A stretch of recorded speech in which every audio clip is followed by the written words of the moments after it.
Basics of political science. और आज हमारा पहला लेक्चर फॉर्म ऑफ गवर्नमेंट पे होगा, because we know that most of the countries in today's world have representative forms of government. और वो रिप्रेजेंटेटिव या डेमोक्रेटिक फॉर्म ऑफ गवर्नमेंट दो तरह की होती हैं, प्रेसिडेंशियल और पार्लियामेंट्री। प्रेसिडेंशियल सिस्टम इस वक्त US, Turkey, China, south Korea और इस तरह की और बहुत सारी कंट्रीज़ हैं जिसमें प्रेसिडेंशियल सिस्टम है। यहाँ हेड होता है जिसको हम प्रेसिडेंट कहते हैं, और वो हेड ऑफ़ द स्टेट भी होता है, हेड ऑफ़ द गवर्नमेंट भी होता है। अब कुछ लोग स्टेट और गवर्नमेंट में कंफ्यूज होते हैं, so these both are different entities. State की हम बात करें तो it is the geographic entity, like Pakistan is a state, US is a state, Turkey is a state. But government is the political administration of a state, और we can say that government are the means through which state power is employed. अब इसमें अगर आपको मैं एक और common example दूँ तो पाकिस्तान अगर एक स्टेट है तो इस वक्त गवर्नमेंट है पाकिस्तान तहरीक इंसाफ की। तो स्टेट ज़ाहिर है जो जोग्राफिक एंटिटी है वो सेम रहती है, लेकिन with in the state government जो है वो तब्दील होती रहती है। हर इलेक्शन के बाद एक नई गवर्नमेंट आती है। प्रेसिडेंशियल सिस्टम में जो हेड है वो इन दोनों यानी स्टेट का भी हेड होता है और गवर्नमेंट का भी हेड होता है। अब कुछ फीचर्स डिस्कस करते हैं प्रेसिडेंशियल सिस्टम में। तो यहाँ जो प्रेसिडेंट होता है उसके पास ये पावर होता है कि वो लेजिस्लेचर के एक्ट्स को वीटो करे। लेजिस्लेचर क्या है? बेसिकली हर गवर्नमेंट के 3 टायर्स हैं, 3 ऑर्गन्स हैं, एग्जीक्यूटिव, फिर लेजिस्लेचर जो एक्ट्स बनाते हैं, बिल पास करते हैं, और फिर जुडिशरी। तो प्रेसिडेंट को ये पावर हासिल है कि अगर लेजिस्लेचर ने कोई एक्ट पास किया है और वो प्रेसिडेंट के अकॉर्डिंग नहीं है, उनके फेवर में नहीं जा रहा, तो वो इसको वीटो करवा लेते हैं। इसके अलावा प्रेसिडेंट जो है इस सिस्टम में एक फ़िक्स टेन्योर गुजारता है, यानी फॉर एग्जांपल यूएस में प्रेसिडेंशियल सिस्टम है और यूएस के प्रेसिडेंट का जो टेन्योर है वो 4 इयर्स है, लिहाजा वो 4 इयर्स पूरे करके ही अपने ऑफिस से जाता है। During this for tenure, complete tenure, उनको इस चीज़ का खौफ नहीं होता कि अपोजिशन पार्टीज़ इकट्ठी होकर वोट ऑफ नो कॉन्फिडेंस से उनको ऑफिस से निकलवा सकते हैं। तो वो अपना टेन्योर बड़े स्टेबल और बहुत रिलैक्स वे में गुजार देते हैं। फिर एक और पावर है प्रेसिडेंट के पास के जो गवर्नमेंट का थर्ड टायर है जुडिशरी, अगर उन्होंने कोई किसी किस्म के डिसीजंस लिए हैं, लाइक क्रिमिनल्स के हवाले से अगर हम देखें, किसी को सज़ा सुना दी है, किसी को सज़ाए मौत सुना दी है, तो प्रेसिडेंट के पास ये पावर होता है कि वो उसको माफ़ करवा सके। फिर है president is elected by the people directly और बाय इलेक्टोरल कॉलेज, जैसे हम यूएस के केस में देख रहे हैं। अब हर एक फॉर्म ऑफ गवर्नमेंट की, चाहे वो प्रेसिडेंशियल हो या पार्लियामेंटेरियन हो, कुछ मेरिट्स और कुछ डीमेरिट्स होते हैं। इसका जो सबसे बड़ा एडवांटेज है वो है सेपरेशन ऑफ पावर, यानी जो 3 इदारे हैं किसी भी हुकूमत के, एग्जीक्यूटिव, लेजिस्लेचर, जुडिशरी, इनके सेपरेशन ऑफ पावर होती है। इंडिपेंडेंटली हर इदारा काम कर रहा होता है, एक इदारा दूसरे इदारे के काम में इंटरफेरेंस नहीं करता। इस तरह से जब आप दूसरे इदारे के काम में दूसरे इदारे को छोड़ दो इंडिपेंडेंटली अपना काम करने में, तो इस तरह गवर्नमेंट की एफिशिएंसी बढ़ जाती है। तो प्रेसिडेंशियल सिस्टम की एक सबसे बड़ा फ़ायदा ये है कि यहाँ पे सेपरेशन ऑफ पावर होता है। एग्जीक्यूटिव अपना काम करता है, लेजिस्लेचर अपना काम करता है, और जुडिशरी अपना। एक एक्सपर्ट गवर्नमेंट बनती है प्रेसिडेंशियल सिस्टम में, और वो इस तरह बनती है कि अगर अभी हमने डिस्कस किया सेपरेशन ऑफ पावर है, तो जो एग्जीक्यूटिव है, जो प्रेसिडेंट है, वो कभी भी लेजिस्लेचर ब्रांच का हिस्सा नहीं बन सकता। लिहाजा फिर वो कोशिश करता है कि उसकी हुकूमत में, लेजिस्लेचर में एक्सपर्ट लोग आएँ, कैपेबल, नॉलेजेबल लोग आएँ, ताकि उसके गवर्नमेंट में अच्छे पॉलिसीज़ आएँ, अच्छे फ़ैसले किए जाएँ। तो फिर वो इस कोशिश में जो गवर्नमेंट बनाता है वो एक्सपर्ट गवर्नमेंट बनती है। स्टेबिलिटी की हम बात करें तो अगर एक गवर्नमेंट रिलैक्स होकर अपना टेन्योर गुजार सकती है और उसके ऊपर पॉलिटिकल प्रेशर नहीं है कि कभी भी उसकी हुकूमत कोई गिरा देगा, तो इस तरह से एक स्टेबल गवर्नमेंट बनती है। तो प्रेसिडेंशियल फॉर्म ऑफ सिस्टम को या इस गवर्नमेंट को हम स्टेबल फॉर्म ऑफ गवर्नमेंट भी कहते हैं, कि यहाँ जो हुकूमत आती है, जो गवर्नमेंट आती है, वो आराम से अपना टेन्योर पूरा करके ही जाती है, और उस दौरान क्योंकि उन पर कोई हुकूमत बचाने वाले कोई टैक्टिक्स उनको नहीं यूज़ करने पड़ते, तो उनकी सारी जो एफिशिएंसी है वो अच्छी और वेलफेयर पॉलिसीज़ पे चली जाती हैं। इस तरह से जो गवर्नमेंट बनती है प्रेसिडेंशियल सिस्टम में, वो एक स्टेबल गवर्नमेंट बनती है। Less influence of the party system, obviously अगर एक अपोजिशन पार्टीज़ है और उनको पता है कि हुकूमत में आने वाली जो पार्टी है वो अपना जो फिक्स टेन्योर है वो पूरा करके जाएगी, तो फिर वो उनको अपना टेन्योर पूरा करने देती है। वो उनके टेन्योर के दौरान पॉलिटिकल प्रेशर नहीं डालता या किसी तरह से उनके अगेंस्ट कोई ऐसे टैक्टिक्स नहीं यूज़ करते कि वो उनकी हुकूमत गिरा दें। लेकिन पार्लियामेंट्री सिस्टम में ये चीज़ बड़ी कॉमन है कि वहाँ पे जो है अगर अपोजिशन पार्टीज़ मिल जाती हैं तो फिर वो हुकूमत को प्रेशर में डाल के टेन्योर से पहले पहले ही उनको भगा देती हैं। लेकिन प्रेसिडेंशियल सिस्टम में जो ये पार्टी सिस्टम का इन्फ्लुएंस है ये कम से कम होता है।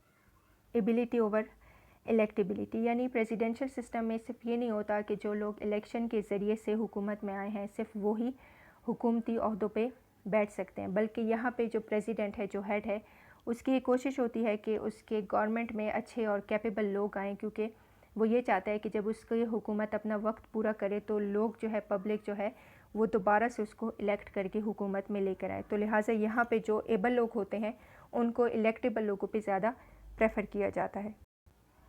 Effective check and balance, presidential system में इफ़ेक्टिव चेक एंड बैलेंस है कुछ कंट्रीज़ में, जैसे यूएस के केस में अगर आप देख लें तो वहाँ पे जो प्रेसिडेंट है, जो एग्जीक्यूटिव है, उस पर लेजिस्लेचर का कंट्रोल होता है। वो उसकी पॉलिसीज़ को देखते हैं कि वो पब्लिक के या गवर्नमेंट के ख़िलाफ़ तो नहीं जा रही। इस तरह से एक ब्रांच जो है वो दूसरे ब्रांच को पावर के अब्यूज़ से बचा देती हैं। फिर रोल ऑफ सिटीज़न क्या है, हम डिस्कस कर चुके हैं कि यहाँ पे गवर्नमेंट ये कोशिश करती है कि जब उसका टेन्योर पूरा हो और वो उसकी हुकूमत जाए तो दोबारा से लोगों की नज़रों में उनकी गवर्नमेंट की इमेज अच्छी हो, उनकी पॉलिसीज़ अच्छी हों कि वो दोबारा से उन्हें इलेक्ट कर दे। तो यहाँ इस फॉर्म ऑफ गवर्नमेंट में सिटीजन्स भी अपना रोल प्ले करते हैं और उनके हाथ में ये होता है कि अगर उन्हें लगे कि गवर्नमेंट की परफॉर्मेंस अच्छी थी तो वो दोबारा से उनको इलेक्ट कर देते हैं। और ये जो पॉलिटिकल स्किल के ज़रिए से एक हुकूमत टांग खींच के दूसरी हुकूमत को निकालती है और फिर उनकी जगह खुद आ जाती है, तो प्रेसिडेंशियल सिस्टम में ये वाली चीज़ें नहीं होती। पॉलिटिकल स्किल्स के ज़रिए से हुकूमत ना आती है और ना जाती है, बल्कि यहाँ पे जो सिटीजन्स हैं, जो लोग हैं, वो इस चीज़ का फ़ैसला करते हैं कि नेक्स्ट हुकूमत किसकी आएगी। अब डिमेरिट्स पे बात करें तो less responsible executive presidential system का हेड है, प्रेसिडेंट जो है, अब वो अक्सर ये होता है कि वो अपना पावर का अब्यूज़ कर देते हैं, यानी वो अपने इख्तियारात का गलत यूज़ भी करते हैं। और ये भी होता है कि like in case of China में अगर आप देखें तो उनका जो प्रेसिडेंट है वो अकाउंटेबल नहीं है। जुडिशरी या फिर लेजिस्लेचर जो है वो उससे पूछ गछ नहीं कर सकते कि आपने ये पॉलिसीज़ क्यों की या आपने इन एक्ट्स को पास क्यों करवाया। तो इसमें यह है कि जो गवर्नमेंट है उसको हम कह सकते हैं क्या सॉर्ट ऑफ अथॉरिटेरियन हुकूमत बन जाती है, जिसमें एक ही बंदा होता है और सारा पावर उसी के हाथ में है और जुडिशरी को भी वही कंट्रोल कर रहा है, लेजिस्लेचर को भी वही कंट्रोल कर रहा है, लेकिन उसको कंट्रोल करने वाला कोई नहीं है। तो इस केस में फिर, और इसकी सबसे बड़ी एग्जांपल चाइना हो गया या साउथ कोरिया हो गया, इन ममालिक में जो एग्जीक्यूटिव है वो लेस रिस्पॉन्सिबल है for their acts, for their policies. Deadlocks between executive and legislature, अब बहुत सारी ऐसी कंट्रीज़ भी हैं जहाँ पे प्रेसिडेंशियल सिस्टम में अगर आप इसका डिमेरिट देखें तो डेडलॉक्स होती हैं। और डेडलॉक्स कैसे होती हैं, अगर हम बात करें, एक एग्जांपल ले यूएस की, तो अभी करंट जो बाइडन की हुकूमत थी और उसने अफ़गानिस्तान से बड़ा एब्रप्टली अपने फ़ौज को निकाला था, तो लिहाजा वो जो लेजिस्लेचर है, उनके जो सेनेटर्स हैं उनके, वो अब उनसे इस चीज़ पे सवाल जवाब कर रहे हैं। तो ऐसा भी होता है प्रेसिडेंशियल सिस्टम में कि अगर जो लेजिस्लेचर है, अगर ये आपके पार्टी के लोग उसमें नहीं हैं तो फिर वो उठते हैं एग्जीक्यूटिव से, उनकी टसल्स शुरू हो जाते हैं, वो उनसे पूछगछ करते हैं। इसी तरह इन दोनों ऑर्गन्स, एग्जीक्यूटिव और लेजिस्लेचर के बीच में डेडलॉक शुरू हो जाते हैं। उस डेडलॉक से ये होता है कि वो जो एफिशिएंसी है गवर्नमेंट की वो कम हो जाती है, वक्त ज़ाया होता है, क्योंकि दोनों ऑर्गन्स जो है वो एक दूसरे पर इल्ज़ामात करते हैं और फिर एग्जीक्यूटिव जो है, जो उन्होंने काम किए होते हैं, जो उन्होंने पॉलिसीज़ अप्लाई की होती हैं, फिर उनकी सारी एफिशिएंसी लगती है अपनी पोजीशन को क्लियर करने में। इस तरह से उनकी गवर्नमेंट काफ़ी हद तक इफ़ेक्ट हो जाती है। थर्ड डीमेरिट या डिसएडवांटेज इसका है रिजिड गवर्नमेंट, यानी अगर हम चाइना की या साउथ कोरिया की बात करें जहाँ पे प्रेसिडेंट के हाथ में ही सारा कुछ है, तो इस तरह फॉर्म ऑफ गवर्नमेंट फिर फ्लेक्सिबल नहीं होता, बड़ा रिजिड होता है। यानी प्रेसिडेंट ने एक चीज़ का हुक्म दे दिया या कुछ ऐसी पॉलिसीज़ वो अप्लाई करना चाहते हैं, चाहे वो पब्लिक के फेवर में जा रही हैं, हुकूमत के फेवर में जा रही हैं या नहीं जा रही, उनसे कोई पूछता नहीं है। तो presidential form of government flexible नहीं है, ये बड़ा रिजिड फॉर्म ऑफ गवर्नमेंट है। फिर स्पॉइल सिस्टम की बात करें तो प्रेसिडेंशियल में स्पॉइल सिस्टम के भी बड़े चांसेस होते हैं, क्योंकि प्रेसिडेंट जो है वो अपना इन्फ्लुएंस यूज़ करके बहुत अहम जो रोल होते हैं गवर्नमेंट के, उन्हें अक्सर एक्सपर्ट की बजाय अपने ही फैमिली मेम्बर्स को, रिलेटिव्स को, अपने बिज़नेस एसोसिएट्स को दे देते हैं। तो इस तरह से एक स्पॉइल सिस्टम भी किसी भी गवर्नमेंट की एफिशिएंसी को कम कर देता है। अब बात करते हैं पार्लियामेंट्री सिस्टम ऑफ गवर्नमेंट की। तो इस वक्त दुनिया में जो सबसे common representative form of government है वो पार्लियामेंट्री है, यानी प्रेसिडेंशियल से ज़्यादा पार्लियामेंट्री फॉर्म ऑफ गवर्नमेंट को बहुत सारे ममालिक ने अडॉप्ट किया हुआ है, जैसे Pakistan, India, Canada, Denmark, Bangladesh, Germany, Italy, Japan, United kingdom. अब पार्लियामेंट्री सिस्टम में जो एग्जेक्टिव होता है वहाँ पे दो हेड होते हैं, एक को हम हेड ऑफ़ द गवर्नमेंट कहते हैं, एक को हेड ऑफ़ द स्टेट, और ये दोनों ही दो डिफरेंट पर्सन होते हैं। जैसे पाकिस्तान में head of the government prime minister Imran Khan है और हेड ऑफ़ द स्टेट जो है वो प्रेसिडेंट आरिफ अलवी हैं। अब यहाँ पे जो सेकंड ऑर्गन है गवर्नमेंट का यानी लेजिस्लेचर, वो बेसिकली पार्लियामेंट होता है। जैसे पाकिस्तान में हम कहते हैं मजलिस शूरा। तो पार्लियामेंट सुप्रीम होता है, पार्लियामेंट लेजिस्लेचर है, पार्लियामेंट ही एक्ट्स पास करता है, और पार्लियामेंट एग्जीक्यूटिव के जितने भी यानी प्राइम मिनिस्टर हो गए ये भी इसी पार्लियामेंट से उठ के आते हैं। यानी पार्लियामेंट्री सिस्टम में जो हेड ऑफ़ द गवर्नमेंट है वो वही बनेगा जिसका पार्लियामेंट में, जिसका लेजिस्लेचर में मेजॉरिटी वोट होगी, और फिर वहीं से वो उठ के आता है। तो लिहाजा फिर वो जो एग्जीक्यूटिव है, जो प्राइम मिनिस्टर है, वो फिर लेजिस्लेचर के लिए रिस्पॉन्सिबल होता है, क्योंकि वो उसी लेजिस्लेचर का हिस्सा रहा होता है, उसी पार्लियामेंट से आया होता है। तो अगर पार्लियामेंट को, अगर लेजिस्लेचर को, चाहे उसमें उसके अपने पार्टी के बंदे हों या अपोजिशन में हो, अगर उन्हें उसका कोई एक्ट या उसकी कोई पॉलिसीज़ जो हैं वो पसंद ना आए, तो फिर वो पार्लियामेंट में एग्जीक्यूटिव को उनकी अकाउंटेबिलिटी की जाती है, उनसे पूछगछ की जाती है। इस वजह से पार्लियामेंट्री सिस्टम को कैबिनेट फॉर्म ऑफ गवर्नमेंट भी कहते हैं, क्योंकि एक पूरी कैबिनेट होती है और वही सारी हुकूमत चला रही होती है, या इसको फिर रिस्पॉन्सिबल गवर्नमेंट भी कहते हैं। रिस्पॉन्सिबल भी इसलिए कहते हैं कि जो एग्जीक्यूटिव होते हैं उन्हें इस चीज़ का अंदाज़ा होता है कि अगर उनकी कोई पॉलिसीज़ पब्लिक के अगेंस्ट गई या गवर्नमेंट के फेवर में ना आई, तो वो फिर अकाउंटेबल है पार्लियामेंट के सामने यानी लेजिस्लेचर के सामने।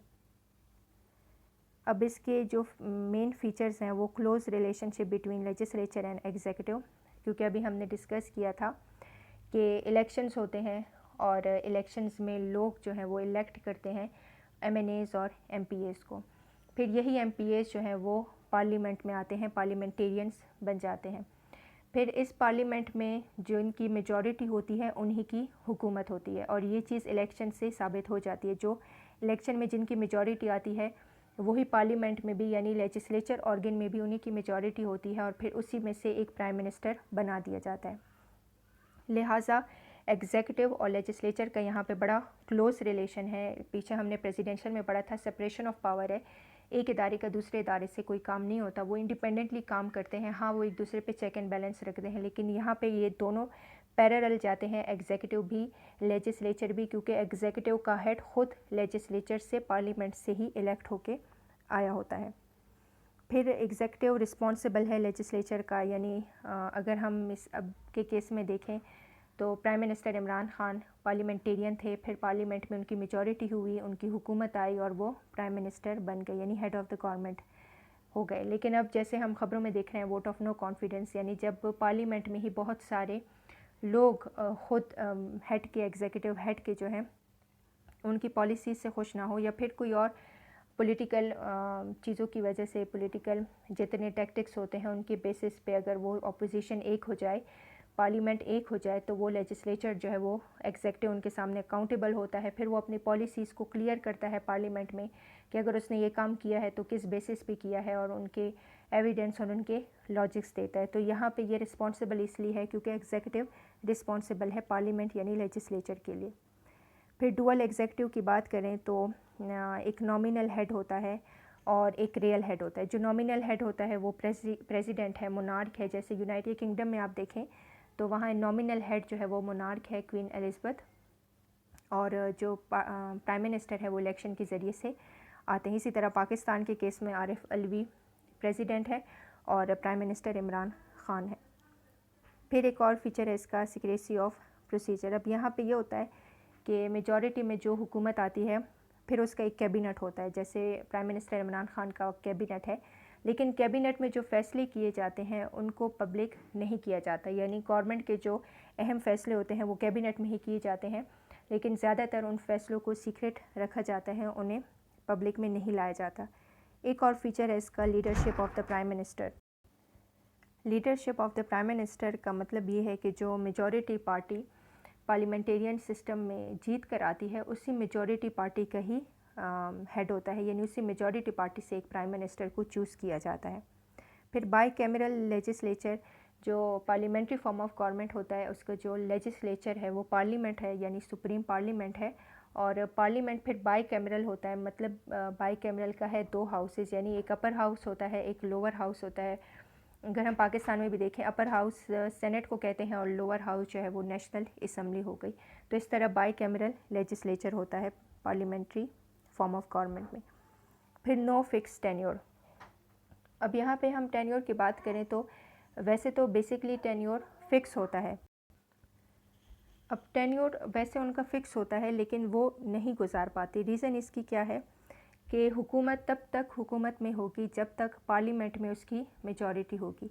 लेकिन अगर किसी वजह से पार्लियामेंट में उनकी मेजॉरिटी ख़त्म हो गई, जो इन्होंने जिन पार्टीज़ ने इनके साथ कोलिशन में हुकूमत बनाई थी, अगर वही इनके अगेंस्ट हो गई तो इस तरह से हुकूमत ज़्यादा दिन नहीं चलती और हुकूमत वक्त पूरा करने से पहले पहले ही गिर जाती है, यानी फिर उनकी हुकूमत नहीं रहती। तो इसमें ये होता है कि टेन्योर फिक्स है। Like in case of Pakistan हम देखें तो एक हुकूमत का जो टेन्योर है गवर्नमेंट का वो 5 ईयर्स है।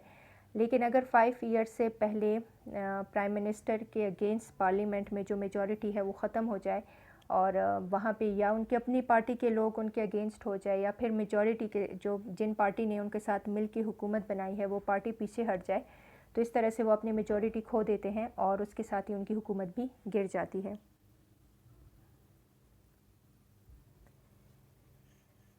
अब वो हमने फ़ीचर्स पढ़े थे, अब हम one by one parliamentary system के मेरिट्स पढ़ते हैं। तो सबसे पहला एडवांटेज है इसका better coordination between the executive and legislature, क्योंकि दोनों ब्रांचेस इस पार्लियामेंटेरियन सिस्टम में पैरेलल ही जा रही होती हैं। एग्जीक्यूटिव को लेजिस्लेचर ही चुन के लेकर आती है, उसको एग्जीक्यूटिव बनाती है, लिहाजा रिस्पॉन्सिबल होता है एग्जीक्यूटिव अपने लेजिस्लेचर इस ऑर्गन के सामने। तो इनकी आपस में बड़ी अच्छी कोऑर्डिनेशन होती है और एग्जीक्यूटिव के पास भी ये पावर होता है कि क्योंकि पार्लियामेंट में लेजिस्लेचर में उसकी मेजॉरिटी होती है, उसकी पार्टी होती है, तो फिर वो कोई भी एक्ट्स आराम से पास करवा सकता है, जो भी उसके मर्ज़ी के पॉलिसीज़ हैं वो उनसे पास करवा सकते हैं क्योंकि पार्लियामेंट में उनकी मेजॉरिटी है। प्रिवेंटिंग अथॉरिटेरियनिज़म, यहाँ पे क्योंकि अगर आप प्रेसिडेंशियल सिस्टम में हमने पढ़ा था कि एक प्रेसिडेंट है जो हेड है स्टेट का भी गवर्नमेंट का भी, और वो रिस्पॉन्सिबल भी नहीं होता, लिहाजा सारा पावर उसके हाथ में। और जब आप किसी एक बंदे के हाथ में सारा पावर देते हो तो फिर अथॉरिटेरियन गवर्नमेंट बनती है। लेकिन पार्लियामेंटेरियन जो फॉर्म ऑफ गवर्नमेंट है यहाँ पे अथॉरिटेरियनिज़म का कोई चांस नहीं है, क्योंकि यहाँ पे सिर्फ एक बंदे के हाथ में गवर्नमेंट या पावर नहीं है, प्राइम मिनिस्टर है। तो फिर लेजिस्लेचर में पार्लियामेंट में बहुत सारे लोग बैठे होते हैं और अगर उनको प्राइम मिनिस्टर की कोई पॉलिसीज़ पसंद नहीं आती तो फिर वो उनके अगेंस्ट हो जाते हैं और फिर प्राइम मिनिस्टर कुछ भी नहीं कर सकते अगर वो उनके ख़िलाफ़ वोट ऑफ नो कॉन्फिडेंस डाल के उनकी हुकूमत को गिरा दें। लिहाजा यहाँ पे अथॉरिटेरियन नहीं है, प्राइम मिनिस्टर जो है वो अपने पावर का अब्यूज़ नहीं कर सकता। फिर रिस्पॉन्सिबल गवर्नमेंट है। ऑब्वियसली जब पार्लियामेंट आपसे सवाल जवाब करती है आपकी लेजिस्लेचर, तो एग्जीक्यूटिव जब रिस्पॉन्सिबल होता है तो इसका मतलब है कि पूरी हुकूमत ही, उसकी पूरी गवर्नमेंट ही रिस्पॉन्सिबल है for their acts, for their policies. Representing diverse group, parliamentarian system का एक सबसे बड़ा एडवांटेज ये है कि यहाँ पे मुख्तलिफ़ एरियाज़ के, मुख्तलिफ़ कास्ट के लोग, मुख्तलिफ़ एज के लोग आते हैं, यानी पार्लियामेंट को ऐवाने ये जो मजलिस शूरा है, चाहे वो ऐवाने बाला ही हो, इनको सेनेट को या नेशनल असम्बली को, इस तरह जितने भी मुल्क हैं जहाँ पे पार्लियामेंट्री सिस्टम है वहाँ की पार्लियामेंट में डाइवर्स ग्रुप ऑफ लोग आते हैं जो हर तबके को रिप्रेजेंट करते हैं, हर जेंडर को रिप्रेजेंट करते हैं, हर एज ग्रुप को रिप्रेजेंट करते हैं। तो पार्लियामेंट्री सिस्टम में ये बहुत फ़ायदा है कि रिप्रेजेंटेशन हो जाती है डाइवर्स ग्रुप की। कंट्री के मुख्तलिफ़ जगहों से आए गए लोग पार्लियामेंट में आते हैं और फिर वो जिन इलाकों से उठ के आते हैं वहाँ के जितने भी मसले मसाइल होते हैं वो उनको हुकूमत के सामने पेश कर सकते हैं। फ्लेक्सिबिलिटी, तो यहाँ पे पार्लियामेंटेरियन जो गवर्नमेंट है वो फ्लेक्सिबल गवर्नमेंट है, क्योंकि यहाँ पे आप प्राइम मिनिस्टर को रिप्लेस कर सकते हो टेन्योर पूरा होने से पहले पहले। लेकिन प्रेसिडेंशियल सिस्टम वो रिजिड सिस्टम था, वहाँ पे चाहे आप प्रेसिडेंट के उसके पॉलिसी से खुश हो या ना हो, आप कुछ नहीं कर सकते हो, आपने उसके टेन्योर के ख़त्म होने का इंतज़ार करना पड़ता है। लेकिन इस फ्लेक्सिबल फॉर्म ऑफ गवर्नमेंट में आपको टेन्योर पूरा करने का इंतज़ार नहीं करना पड़ता। अगर ड्यूरिंग टेन्योर ही लगे कि प्राइम मिनिस्टर अपने पावर का यूज़ ठीक नहीं कर रहा या उसकी पॉलिसीज़ ठीक नहीं है, तो उसको रिप्लेस कर दिया जाता है। जैसे जब वर्ल्ड वॉर 2 था तो ब्रिटिश जहाँ पे यूके जहाँ पे पार्लियामेंटेरियन सिस्टम है, तो उन्होंने अपने प्राइम मिनिस्टर को चेंज कर दिया था। अब डीमेरिट्स की बात करें तो इस सिस्टम में भी कुछ डिसएडवांटेजेस हैं। सबसे पहले सेपरेशन ऑफ पावर नहीं होती।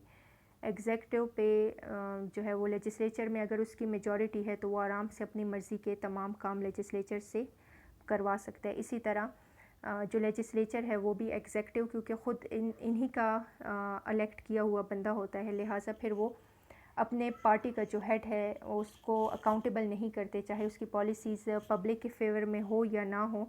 लेकिन लेजिस्लेचर उसको कुछ कहती नहीं है, क्योंकि वो उनकी पार्टी का चेयरमैन होता है, उनकी पार्टी का हेड होता है। और ये भी लेजिस्लेचर से वो सारे काम निकलवा देती है, क्योंकि पार्लियामेंट में इनकी मेजॉरिटी होती है। तो यहाँ पे सेपरेशन ऑफ पावर नहीं है। एक इदारा जो है वो दूसरे इदारे के कामों में भी मुदाखलत करता है, दूसरे इदारे को कंट्रोल भी करता है अपने इन्फ्लुएंस से। तो यहाँ पे कोई सेपरेशन ऑफ पावर नहीं है।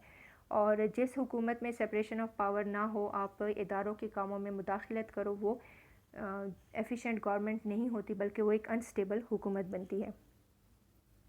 यहाँ पे अनक्वालिफाइड लेजिस्लेचर आते हैं। किस तरह? लाइक अगर एक मेजॉरिटी पार्टी है तो वो चाहती है कि उस पार्लियामेंट में यानी लेजिस्लेचर में उसकी मेजॉरिटी हो, क्योंकि पार्लियामेंट में उसकी मेजॉरिटी होगी तो ही उसकी हुकूमत अपना पूरा टेन्योर गुजार कर वहाँ से जाएगी। लेकिन अगर लेजिस्लेचर में पार्लियामेंट में उसकी मेजॉरिटी कम है तो उसको फिर पूरे टेन्योर में इस चीज़ की टेंशन रहती है कि कहीं जो अपोजिशन पॉलिटिकल पार्टीज़ है वो इसके अगेंस्ट खड़े हो गए, वोट ऑफ नो कॉन्फिडेंस के ज़रिए से उसकी हुकूमत ना गिरा दे। चुनाचा फिर वो लोग जो इलेक्ट होके आते हैं वो इन तमाम लोगों को लेजिस्लेचर में डाल देते हैं। फिर उसमें ये कैपेबिलिटी नहीं होती, हो सकता है लेजिस्लेचर में ऐसे लोग हों जिनका कोई एक्सपीरियंस ना हो, जो इस ऑर्गन गवर्नमेंट के लिए कैपेबल ना हो। तो यहाँ पे फिर कैपेबिलिटी को प्रेफर नहीं किया जाता। यहाँ पे हर एक हुकूमत अपनी मेजॉरिटी बचाना चाहती है ताकि वो मेजॉरिटी में रहे और फिर उनकी कोई हुकूमत ना गिरा सके। तो अक्सर जो गवर्नमेंट बनती है एक तो एफिशिएंट नहीं होती और एक वो अनस्टेबल गवर्नमेंट होती है, यानी शॉर्ट लिव्ड होती है। जो उनका टेन्योर है वो स्टेबिलिटी में नहीं गुजरता। अगर वो 5 इयर्स का टेन्योर है तो 5 इयर्स जो हुकूमत है वो 5 साल बजाय पब्लिक के लिए सोचने को या ऐसी पॉलिसीज़ अप्लाई करने को जिससे हुकूमत का फ़ायदा हो, जिससे स्टेट का फ़ायदा हो, लोगों का फ़ायदा हो, वो ऐसी पॉलिसीज़ पे उनका ज़्यादा फोकस होता है कि जिन पॉलिसी से वो अपना टेन्योर को पूरा कर सके, जिन पॉलिसी से वो अपोजिशन पार्टीज़ को दबा के रख सके कि वो उनके अगेंस्ट उठे ना। तो इस केस में जो हुकूमत बनती है वो बहुत अनस्टेबल होती है। जो स्टेट के अफेयर्स होते हैं उन पे भी हुकूमत का पूरा फोकस नहीं होता। फिर मिनिस्टर्स की बात करें तो यहाँ पे मिनिस्ट्रीज़ भी उन लोगों को दी जाती हैं जो कि रूलिंग पार्टी से हो, यानी जो हुकूमत मेजॉरिटी में आई है, अब मिनिस्टर्स भी सारे उनके होंगे। अब चाहे वो गवर्नमेंट में अपना किरदार अदा कर सकते हो या ना कर सकते हो, लेकिन उनको फिर हुकूमत में लाया जाता है। अब failure to take a prompt decision, ज़ाहिर है अगर एक हुकूमत को पूरे टेन्योर में ये उस पर पॉलिटिकल प्रेशर हो और अपोजिशन उसके ख़िलाफ़ सियासत करे, उसकी हुकूमत गिराने के ख़िलाफ़ सियासत करे, तो फिर ऐसे अनस्टेबल और इनएफिशिएंट गवर्नमेंट में एक मसला ये होता है कि वो लॉन्ग टर्म डिसीजंस नहीं ले पाते, क्योंकि उनको पता नहीं होता कि वो कब तक हुकूमत में रहेंगे, कब तक उनके पास पावर रहेगा। तो फिर वो लॉन्ग टर्म डिसीजंस नहीं लेते, वो शॉर्ट टर्म डिसीजंस लेते हैं। और वो डिसीजंस भी वो ये सोच कर लेते हैं कि इनसे उनकी हुकूमत को मतलब लोगों के वेलफेयर के लिए नहीं होती। ज़्यादातर फिर वो डिसीजंस होती हैं कि वो अपना टेन्योर पूरा गुजार सके और उससे पहले पहले उनकी हुकूमत गिराई ना जा सके। फिर यहाँ पे पार्लियामेंट्री सिस्टम में एक और बड़ा मसला है पार्टी पॉलिटिक्स का। और पार्टी पॉलिटिक्स हर पार्लियामेंट्री सिस्टम में होती है, चाहे वो पाकिस्तान हो, इंडिया हो, यूके हो। आप यहाँ देख रहे हैं कि जो पार्टी मेजॉरिटी में इलेक्शन जीत के आ जाती है तो जो बाकी पार्टीज़ होती हैं वो एक अपोजिशन बना देती है, यानी गवर्नमेंट में जो पार्टी है अब ये उनका ये रोल रह जाता है अपोजिशन का कि जो गवर्नमेंट में आई है पार्टी अब इसको टेन्योर पूरा करने नहीं देना। लिहाजा ना तो वो उनको प्रॉपर्ली अपनी पॉलिसीज़ को डेवलप करने के लिए, ना तो वो लॉन्ग टर्म डिसीजंस के लिए उनको छोड़ती है, बल्कि वो ये कोशिशों में होती है कि वो किसी तरह टेन्योर से पहले पहले उनकी हुकूमत गिरा दे, दोबारा से इलेक्शंस करवाएं और फिर कोशिश करें कि अब उनकी पार्टी हुकूमत में आ जाए। तो पार्लियामेंट्री सिस्टम का एक बड़ा मसला है कि पार्टी पॉलिटिक्स होती है, एक पार्टी आती है, फिर वो मेजॉरिटी में, तो बाकी पार्टीज़ उसके अगेंस्ट जो हैं वो एक हो जाती हैं, फिर दोबारा से उनकी हुकूमत गिरा दी जाती है, फिर से इलेक्शन करवाए जाते हैं। तो इससे जो गवर्नमेंट है, न सिर्फ वो बल्कि जो स्टेट है, जो पब्लिक है, वो बुरी तरह से इफ़ेक्ट होती है और कोई भी लॉन्ग टर्म उनके लोगों के वेलफेयर के लिए, लोगों की अब जो अपनी हुकूमत होती है, जो लोग होते हैं, अवाम के फ़ायदे के काम पार्लियामेंटेरियन सिस्टम में बहुत कम किए जाते हैं। Control by the bureaucracy. अब पार्लियामेंट्री सिस्टम में जो है सिविल सर्वेंट्स के पास भी बहुत पावर होता है और अक्सर जो मिनिस्टर्स होते हैं, यानी जो इवन जो MPA होते हैं, उनको भी पीछे एडवाइस करने वाले यही ब्यूरोक्रेट्स होते हैं। और फिर आगे यानी लेजिस्लेचर पे भी इनका अच्छा खासा होल्ड होता है पार्लियामेंटेरियन सिस्टम का, और ये प्रेसिडेंशियल सिस्टम में ऐसी चीज़ें नहीं है। अब इसका बड़ा डिसएडवांटेज ये होता है कि जो मिनिस्टर्स हैं वो तो लेजिस्लेचर के सामने अकाउंटेबल हैं, लेकिन ब्यूरोक्रेट्स जो हैं वो अकाउंटेबल नहीं है। लिहाजा बहुत सारे ऐसे डिसीजंस जो अगर ले भी रही हों ब्यूरोक्रेसी, तो उनको अकाउंटेबल नहीं किया जा सकता और हुकूमत पे ज़्यादा कंट्रोल जो है इन ब्यूरोक्रेट्स का भी होता है। So this is all about forms of government, और नेक्स्ट पार्ट में हम इन दोनों का कंपैरिजन करेंगे। जो भी पॉइंट्स आज हमने डिटेल में डिस्कस किए, हम इन दोनों की एक छोटी सी समरी डिस्कस करेंगे, इनका कंपैरिजन करेंगे कि कौन सी फॉर्म ऑफ गवर्नमेंट अच्छी है और सूटेबल है in today's world. Thank you so much.